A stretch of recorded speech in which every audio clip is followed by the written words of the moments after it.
C'est False à la fin, on se retrouve pour une nouvelle vidéo Lego. Aujourd'hui, review Lego Ninjago Dragon Rising saison 3 partie 2 du set 71 848, le Temple Bounty.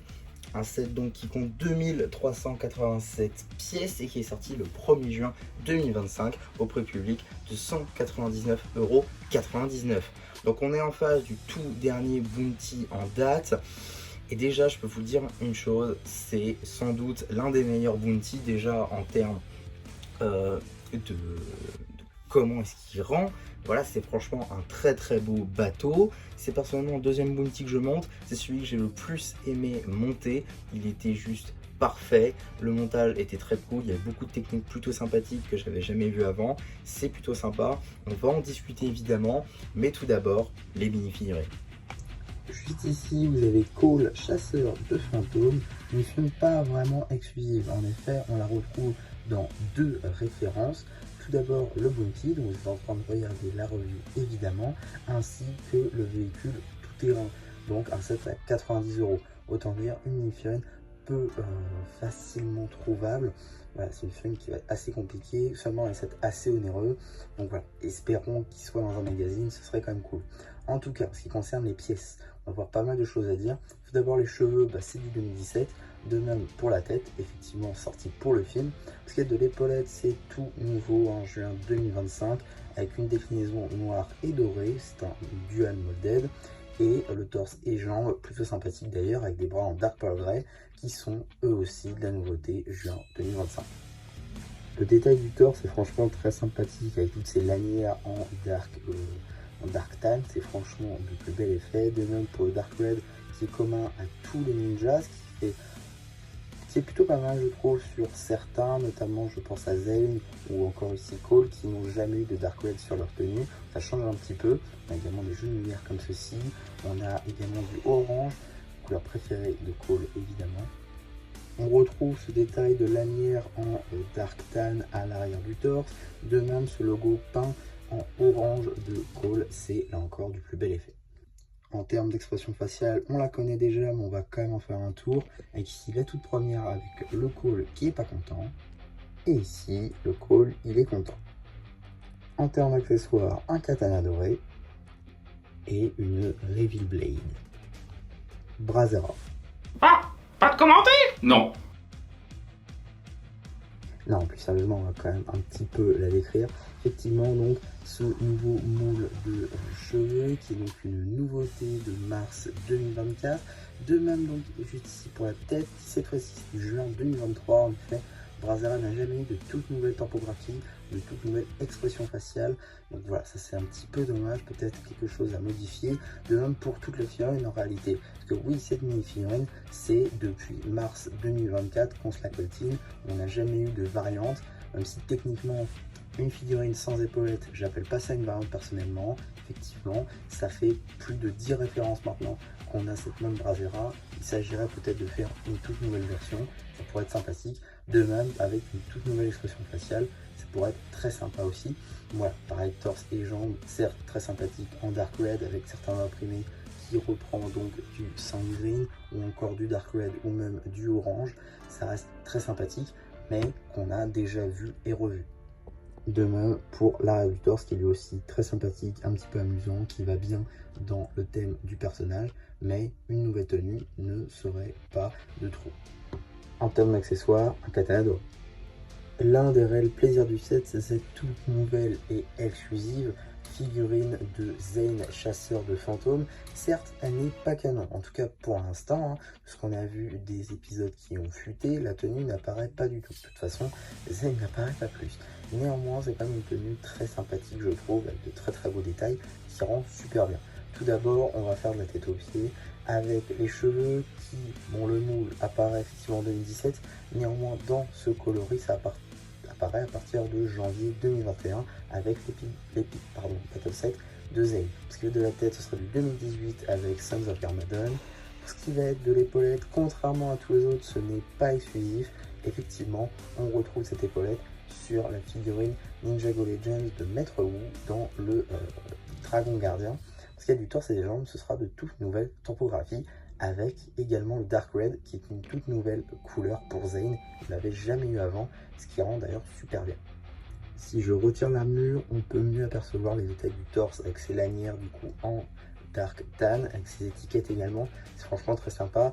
On aperçoit également le torse sous la tunique de Zane qui fait évidemment écho à sa tenue sans haut. Donc ça c'est plutôt sympathique, ça fait écho à d'autres figurines qu'on a eu plus tôt dans l'année.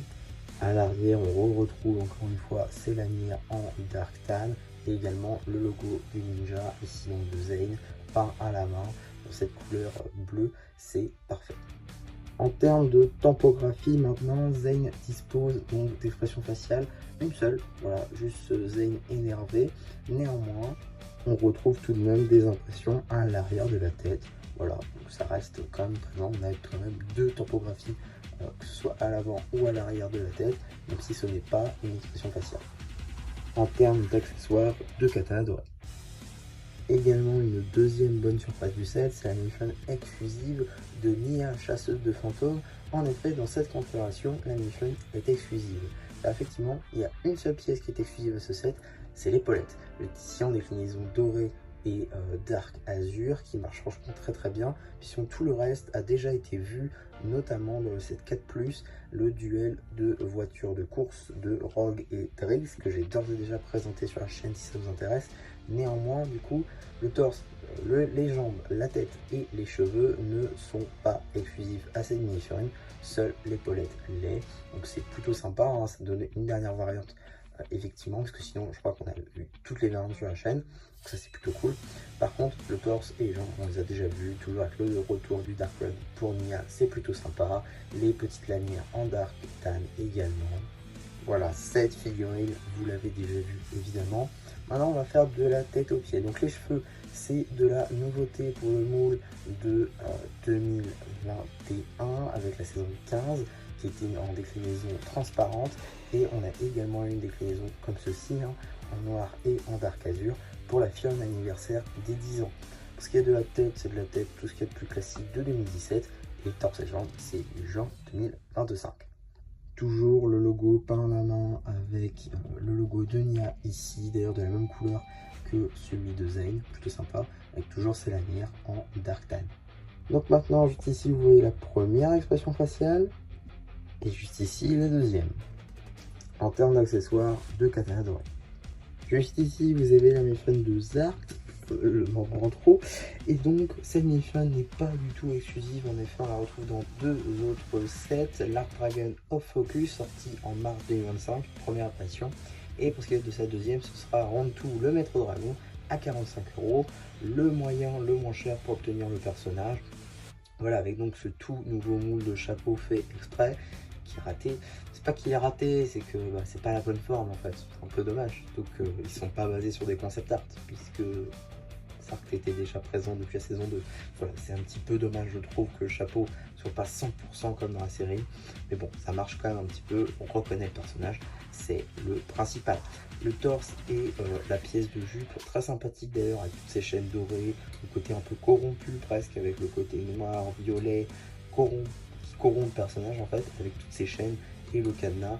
C'est franchement de très belles topographies. À l'arrière, on retrouve le logo des 5 bannis aux couleurs de Zark, toujours encerclé de chaînes dorées. Contrairement aux autres bannis qui, tous les bannis en gros, a les topographies arrière. Néanmoins, Zark est le seul à avoir deux expressions faciales distinctes.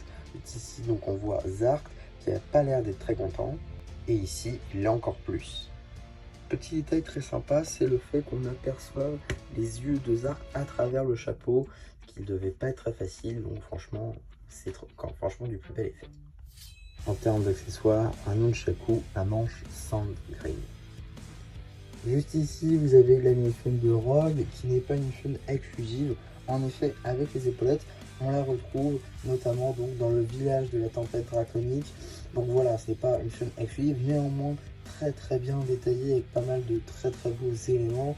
Tout d'abord, c'est une minifun de Jay, donc c'est toujours très cool dans cet arc un petit peu vilain sans mémoire. Ça c'est plutôt cool, avec le chapeau de Rox et Cure en déclinaison Early Blue, et encore une très belle pièce. Toute nouvelle expression pour Jay, avec enfin un Jay un petit peu énervé, donc ça c'est très cool. Foulard en Earth Blue qui est aujourd'hui facilement trouvable, mais qui avant 2024 était très difficilement trouvable, seulement sur la chaîne de Goultar en 2015. Épaulette du toit des sources des ninjas, donc juin 2024, et torse et jambes très sympa avec du dark red, du doré, du dark tan, c'est très beau. Également, petite apparition sans épaulettes dans le robot dragonnier de Rogue, voilà, dans le robot, sans épaulettes, du coup, voilà, petite variante, mais sinon la Fion est trouvable dans 2 références avec épaulettes et une référence sans épaulettes. Espérons qu'il ait un tout petit peu plus d'apparition quand même, ce serait sympa. Et oui, forcément j'ai oublié sa version cagoule du 7-4+, ça paraît logique. Si on enlève tout son attirail, on peut apercevoir donc cette nouvelle expression faciale de Jay, très sympa, où il est vraiment énervé, hein. Un Jay pas content, il fronce ses sourcils, il a un simple trait pour sa bouche, voilà, franchement très beau Jay juste ici. Également le torse très sympa avec tous ces éclairs, tempographie, la double étiquette pour la double identité, Rogue et un J pour Jay évidemment. Voilà, franchement de très belles topographies sur cette mini-fille. Si je retire l'épaulette, on peut donc apercevoir un logo J pour Jay évidemment, entouré d'éclairs. C'est là encore de très belles topographies, dommage que ce soit caché par l'épaulette. En termes d'accessoires, il a des épées de foudre à manches de dragon doré. En fait, cet accessoire, il ne les a jamais eu avant. Alors si, déclinaison noire, mais pas en doré, ce qui rajoute un petit peu un côté je suis avec le ninja, ce qui peut être plutôt sympa. Donc pour cette review, comment est-ce qu'on va procéder? On va d'abord faire une vue d'ensemble de profil comme ceci, et après je détacherai le portable du petit trépied afin de pouvoir aller plus en détail, plus en profondeur dans le bateau, dans la coque, à chaque étage. Ce sera plus facile pour voir tout simplement plutôt que de bouger le bateau à chaque fois. Donc tout d'abord, il est très grand, hein, 58 cm de long pour 49 cm de haut, c'est assez énorme, c'est franchement l'un des plus gros bounty tout simplement. On voit qu'il prend beaucoup d'inspiration du bounty du film, de par la forme globale, le coloris également. Il y a beaucoup d'inspiration du bounty. De toute façon, on a bien vu que le bounty, par exemple, de la saison 13, prenait inspiration du premier bounty, et le bounty DR prenait inspiration du bounty possession. Ce qui fait que potentiellement, le prochain bounty prendra inspiration sur le long bounty. Mais bon, voilà, à voir ce que l'avenir nous réserve. En tout cas, pour l'instant, on a un bounty qui prend inspiration du film. Et franchement, déjà que le bounty du film était assez bien réalisé, celui-ci est encore mieux, avec tout d'abord beaucoup de pièces tampographiées. Et ça, je trouve que c'est assez cool. Donc, on va revenir là-dessus. Alors, juste ici, on a des espèces de petites cartes.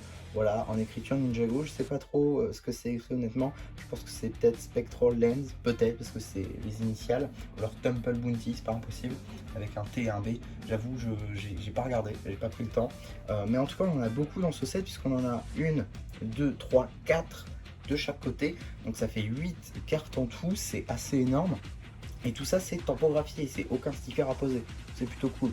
On a également ici, par contre, stickers Temple Bounty de chaque côté, ce que j'aime beaucoup. Et ici, petit emblème du Dragon Source qu'on retrouve également sur la voile juste ici. Également, autre voile juste là que j'aime beaucoup. Ça me fait très penser tout simplement au Bounty de base en fait. Ce genre de réacteur, ça ressemble vraiment. On a un petit mécanisme également. Alors comment ça va marcher? Oui, voilà. Nickel. Voilà, on peut replier les ailes comme ceci et ça marche de chaque côté, hein, c'est une même molette à l'arrière. Je vous montrerai ça peut-être quand on bougera le portable, mais vous voyez, ça marche quand même très bien le mécanisme. Il y a également une toute nouvelle pièce qui a été introduite pour ce mécanisme justement, une pièce transparente plutôt. Je vous mets des images juste ici au montage que j'ai prise pendant la construction. On voit bien tout le mécanisme à l'intérieur avec des rouages. Alors des rouages qui bougent vraiment très lentement, mais qui du coup, après toute la technique faite, ça marche, ça va assez vite tout de même. Donc, je pense que c'est pour éviter que le mécanisme se casse trop rapidement. Donc c'est plutôt ingénieux. Et cette pièce transparente, je pense qu'elle sera réutilisée souvent dans d'autres mécanismes. Donc à voir comment ce sera utilisé après.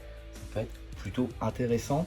Également en termes de petites pièces plutôt sympathiques, on retrouve cette nouvelle pièce, un nouveau moule hein, qu'on a eu je crois en 2 déclinaisons, ici en aqua, on l'a eu il me semble en rouge dans le Fire Nightmake, en orange transparent plutôt dans le Fire Nightmake, et en rose transparent dans Round 2, voilà au niveau de la queue. Donc là ici on en a en aqua afin de représenter un peu le brouillard des terres spectrales.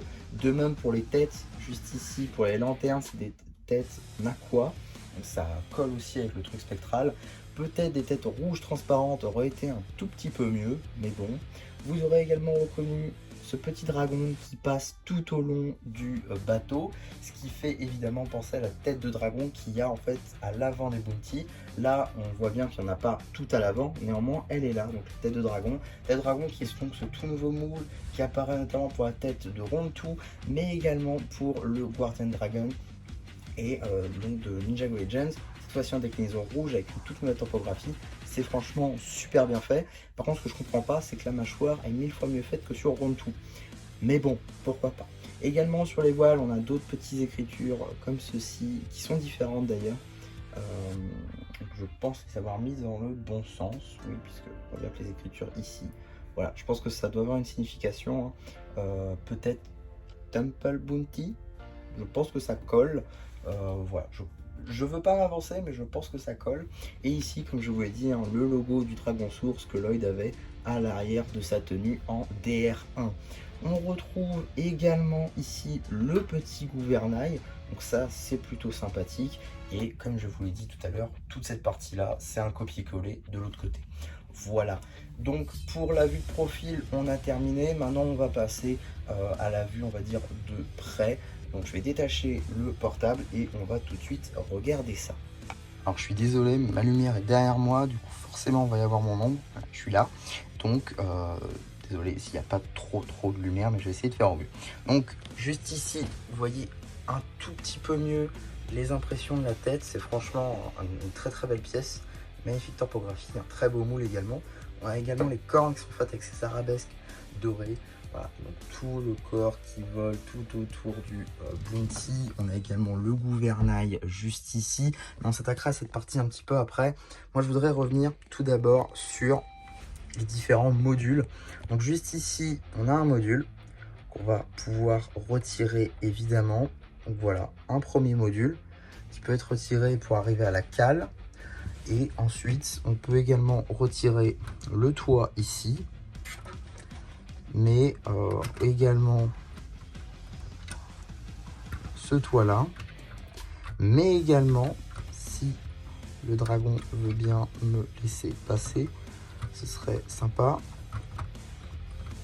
Tac, on peut également retirer cette partie.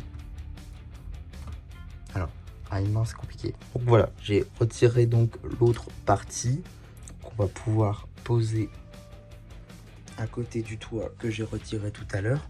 Et donc on peut également, voilà, pas retirer la partie du milieu, ce qui est un peu dommage je trouve. Voilà, on peut pas retirer cette partie là, néanmoins on peut quand même accéder à cette partie là avec donc des espèces d'hamacs qui sont posés dedans. Alors c'est pas juste dans le vide, hein. Il y a quand même cette pièce technique sur laquelle ça repose, donc c'est ok. D'ailleurs c'est des pièces en fait de vitres d'hélicoptère, donc ça c'est plutôt sympa. On retrouve ici une gaufre ainsi que une boîte qui représente le robot climber de Kai, qui fait également référence, tac, voilà, je l'ai ici comme ceci, donc c'est un sticker évidemment, mais qui fait référence au Ninjago City Workshop pour le magasin de robots qui avait plein de boîtes de ce genre et qui n'avait pas le mec climber de Kai, et donc il est dans ce set, voilà, tout simplement. Ici on a un réveil qui est également un sticker qui indique 20h11 et une petite lampe avec une technique plutôt sympathique qui utilise un moule de cupcake, c'est plutôt sympa. Et comme je vous disais, la fameuse pièce transparente juste ici avec la molette qui est juste là et qui permet du coup, voilà, d'ouvrir les ailes comme vous pouvez le constater juste ici. Voilà, c'est plutôt sympa comme technique. Donc voilà, qui utilise la pièce transparente que je vous ai montré tout à l'heure. Le tout est entièrement tilé afin de pouvoir y mettre le toit par dessus. Donc voilà, ici on a des petites fenêtres plutôt sympathiques, même de l'autre côté évidemment. Et je vous ai menti puisque on peut bien évidemment retirer la cale. Ça paraît logique, sinon ça devient un peu compliqué. Je suis désolé, mais j'essaie de ne pas faire tout tomber. Donc voilà, ici on a un peu la pièce de vie du Bounty avec pas mal de choses, notamment des petits stickers. Donc juste ici, voilà, on a un petit tableau en liège, on peut imaginer, avec pas mal de choses qui sont greffées dessus, un petit pot de fleurs, des petits verres. Juste ici, un roller avec le portrait de Zane et de Pixal. Ici, on a une petite table avec 2 assises, un petit comptoir où on sert du coup la nourriture. On a également d'autres choses de l'autre côté que je vais vous montrer quand je vais tourner le Bounty. Et de l'autre côté, dans la cale, on a un petit mannequin d'entraînement, un katana de Lloyd. Juste ici, on a une petite image de... On voit pas bien, mais en gros, c'est le monastère du Spinjitzu. Et de l'autre côté, on a également des shurikens, des katanas qui sont juste posés dans ces racks techniques. Voilà, on a également un autre portrait que je vais tout de suite vous montrer en tournant le bateau. Et donc, on est reparti pour ce tour avec, comme je vous le disais, le réveil ici et les lampes. Vous voyez un peu mieux la technique. Également le hamac, juste ici, qui est tenu par cette simple petite pièce technique. Donc voilà, ça empêche d'aller plus bas en fait, et ça le maintient très bien. Voilà, c'est un peu vide, sinon c'est pas vraiment trop taillé. Mais bon, c'est pas ce qui va être exposé, donc c'est pas grand, ça n'a pas un grand problème.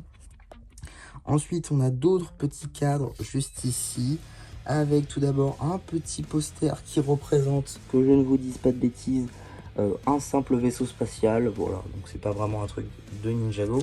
On a également une petite manette. On a des petites boissons qui sont rangées ici, ainsi qu'un couteau et une casserole. Ici, on a un petit bonsaï avec un petit portrait de Harin qui joue avec bébé Ryu. Et de l'autre côté, on a un petit easter egg sur la forge des K4 armes. Évidemment, la forge qui sera un set de janvier 2026 pour les 15 ans. Donc voilà, c'est plutôt cool d'avoir un petit sticker ici. Juste là, on a le petit mannequin avec le chapeau de Maître Wu. Et également, petite chose plutôt sympa, c'est que tout ça est interconnecté à travers les petites portes que vous voyez là-bas. Et également, petite porte que vous voyez là. Donc voilà, tout est interconnecté.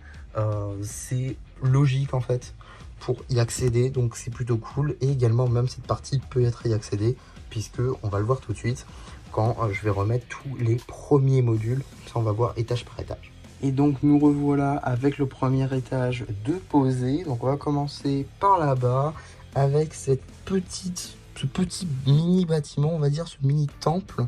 Parce que c'est un temple bounty, donc il est rempli de temples évidemment, sans partie spoil évidemment. En tout cas, ici on a juste un petit rack pour ranger ce petit appareil qui permet de naviguer. Donc voilà, ça c'est vraiment un vrai appareil qui existe pour de vrai, donc qui a aidé à la navigation, notamment lors de la découverte de l'Amérique. Ici on a des petits flambeaux, voilà, avec des flammes qui brûlent. On a la fameuse lanterne sur laquelle je ne dirai rien pour l'heure. Également, vous le voyez, donc ça c'est des pièces qui sont utilisées pour faire des portes généralement, et pour cause, puisque ce sont des portes effectivement pour accéder donc à la partie en dessous. Donc c'est vraiment la cale, évidemment, donc ça s'ouvre de deux côtés, voilà. Mais du coup c'est plutôt cool parce que ça fait sol et en même temps porte, donc c'est assez ingénieux. Également donc le mât hein, qui est juste un empilement de pièces techniques, et voilà, pour mettre la toile en tissu. Voilà, évidemment vous pouvez pas toucher, mais c'est franchement très quali. On a également une lanterne tout en haut avec cette pièce que j'avais utilisée notamment pour faire le beau. Si on descend maintenant, on a ces pièces de toit, donc qui sont les mêmes pièces que les hamacs, cette fois-ci en déclinaison noire, toujours hein, ces vitres d'hélicoptère, mais qui sont donc là pour représenter des toits. Voilà, donc ça c'est plutôt ingénieux.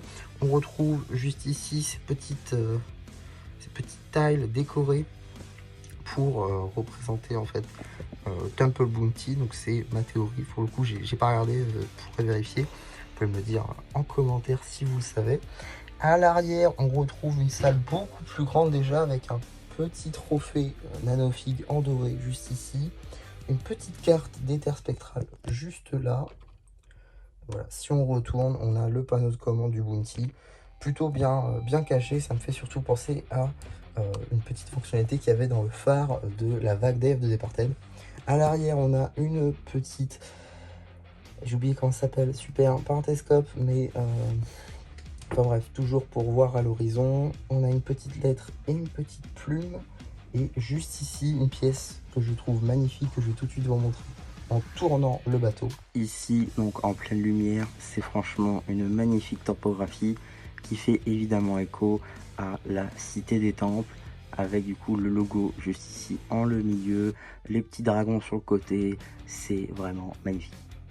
Avant de clôturer cette review, j'aurais aimé faire quelques petites précisions. Déjà que tout ça c'est un petit peu mal mis. Évidemment je vais pas réussir, tant pis. On va faire comme ça. Alors, tout d'abord, il y a un petit démon de briques, voilà, orange, ce qui est plus classique dans ce set, même si en vrai, on s'en fiche un petit peu. Par contre, ce qui est assez intéressant, c'est les petites précisions que je vais pouvoir vous faire maintenant qu'on a eu les épisodes qui ont fuité tout simplement. Donc je vais vous faire quelques petites précisions avant de finir. Ce Temple Bounty, pourquoi est-ce qu'il est décrit comme Temple Bounty? Puisqu'il vient de la Cité des Temples. C'est un cadeau de Robbie Abrazera, c'est d'ailleurs pour ça qu'elle conduit dans les épisodes. Ensuite, Terre spectrale, pourquoi? Puisque voilà, tout ça également, Terre spectrale, juste ici, puisque Thunderfang était dans les Terre spectrale après sa défaite. Voilà, ça on le sait, il n'y a pas photo. Et également la petite lanterne, ça permet de voir les draconiques spectrales qui sont normalement invisibles à l'œil nu. Voilà, pour nous, simples mortels. Donc voilà, c'est une petite précision que je voulais vous faire, que je ne pouvais pas faire dans la review en tant que telle, puisqu'il y avait certains qui ne voulaient pas se faire spoil. Donc voilà, c'est vrai que j'ai pas dit alerte spoiler, mais bon, je pense que quand vous avez entendu l'épisode qui en fuité, vous vous en doutiez un petit peu. En tout cas, voilà ce que je pouvais dire sur cette petite review de ce Temple Bounty. Je devais faire une petite conclusion. Je dirais que c'est sans doute l'un des meilleurs bounty jamais sortis à ce jour. Certes, 200 €, il est cher. Personnellement, je ne l'ai pas acheté à 200 €. J'ai acheté à 170 à Smith Toys. Et je suis sûr qu'il va encore descendre. Je l'ai vu alternate à 150. Enfin, ça pour dire que vous retrouverez le bounty à beaucoup moins cher si c'est le prix qui vous arrête. C'est un super bounty, ce serait dommage de passer à côté. Personnellement, c'est mon deuxième et je l'adore. Il est magnifique et il ira très très bien à côté du bounty DR1, évidemment. Ça pour dire que c'est un super bounty, ce serait vraiment dommage de passer à côté. De super mini figurines, je pense notamment à Zane Spectral qui est franchement magnifique. Mon Rogue, qu'on connaît déjà, Zark, la fraude, Nia qui est exclusive et ça fait un call supplémentaire si vous n'avez pas déjà eu le combo. Enfin voilà, tout ça pour dire que c'est un super set et peut-être, oui, qu'il est un peu cher, mais franchement à 150, 120, je pense qu'il sera à 120 à Noël, c'est un super set, ce serait vraiment dommage de passer à côté. Je le recommande si vraiment vous le voulez et que vous hésitez à cause du prix, vous arrêtez pas à ça, il est parfait, c'est un super bounty. Peut-être pour 200 €, on aurait pu espérer un tout petit peu plus de minifigs, peut-être 4 de plus, pourquoi pas avoir les autres ninjas, un petit draconique. Allez, un autre banni, pourquoi pas, peut-être une Rox, peut-être une cure, tout simplement puisque ces deux bannis qui sont pas beaucoup apparus, seulement 2 sets, enfin un set pour chacune. Enfin voilà, je pense honnêtement avoir fait le tour de ce bounty. N'hésitez pas à me donner votre ressenti sur ce set, si vous l'avez ou si vous comptez l'acheter en commentaire. N'hésitez pas aussi à liker la vidéo, à vous abonner. Et voilà, et du coup c'est Gérard Pu qui vous dit bye bye.